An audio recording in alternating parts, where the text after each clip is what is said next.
The Trump administration has put us back into a new Cold War thanks to his war hawk advisors. This is the worst group of advisors you'd ever want to have in one room. Matter of fact, this story, again, you always count on social media. You never count on corporate media to tell these stories.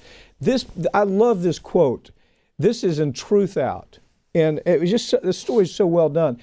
It says, Mike Pompeo, John Bolton, Elliott Abrams, Mike Pence, Donald Trump, these are the men standing the lighthouse rail to guide us through dangerous and uncertain waters.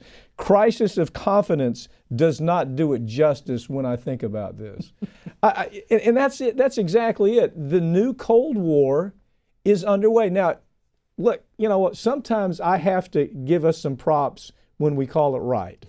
Okay, we called this right after, if you think about it, right after we saw John Podesta in the Hillary camp creating all this Russia hysteria.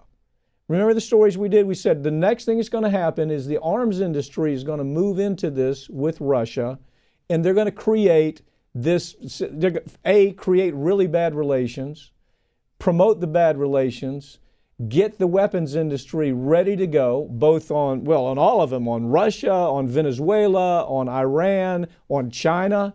That's what's happened. And you have these knotheads that I just read out. That is the team putting us in the middle of a Cold War because, hey, they represent the arms industry, which is one of the biggest industries in America, in the world.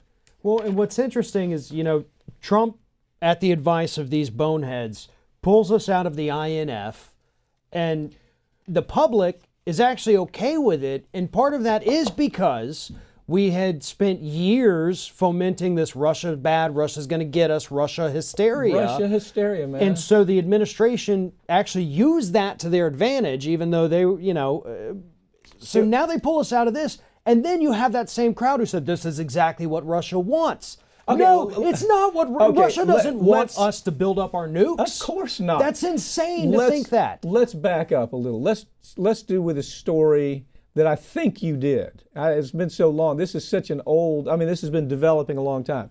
How about, it doesn't just start with Trump. It starts with Obama violating what the Russians perceived as the INF Treaty, where he started putting missiles in places that we had agreed not to put missiles. Second part of that, Hillary Clinton ran that program. They started edging closer and closer to Russia. The INF Treaty became meaningless. It was under Obama where it started. That's where this bad blood started. The UK, which most people don't keep up with the UK and what they're doing politically. The UK has been in a Russia hysteria for 15 years now.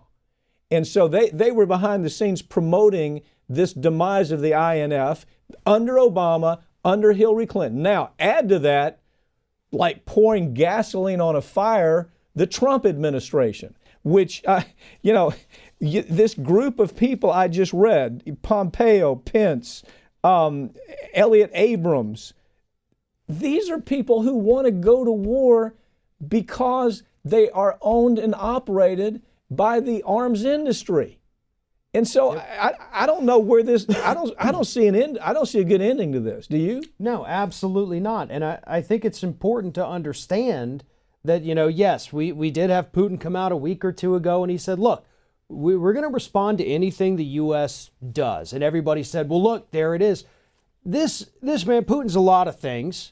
He is not stupid, though. He's not insane. And he wouldn't, I honest to God, do not believe ever he would launch a nuclear attack on the United States. But he understands, he knows U.S. foreign policy history. He sees what we do. We make stupid decisions. We make rash decisions. And he's got to look like a leader in front of his people and say, listen, these folks are nuts. Yeah. And we have to admit that we're nuts on foreign policy. Yeah, and he's got big Mr. Mustache Bolton, who every week is saying something so crazy that corporate media ignores him like he's saying. Let me do some thanks here. Thank you, CNN.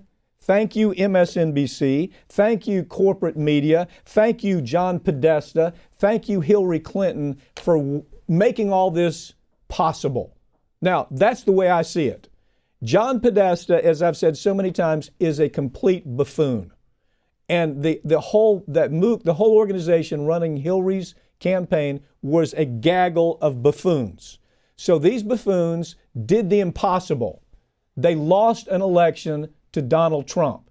So they start with their talking point, Russia this, Russia that, hate Russia. I started seeing it with America's Lawyer, for gosh sakes. You know, the stories I do are domestic stories. And so all of a sudden now, the arms industry saw an opportunity, didn't they? Yep, they did. They're the only ones who are going to come out on top of this. The U.S. isn't better off. Russia's not better off. Neither country needed or actually wanted this. The people who wanted it are the people who make the missiles, the people who make the warheads and the planes and the tanks and the guns. They're going to make a fortune because we're already starting to ramp up production. Russia is going to ramp up production because, again, we're right back in the 60s and 70s and early 80s of Cold War nuclear arms race. Happy days are here again. Yeah. You ought to go take a look at this article. It's torture fans and war criminals determine U.S. foreign policy. I would add to that torture fans, war criminals, U.S. corporate media, and John Podesta. You know, fan the claims. This Truth Out article is just really well done.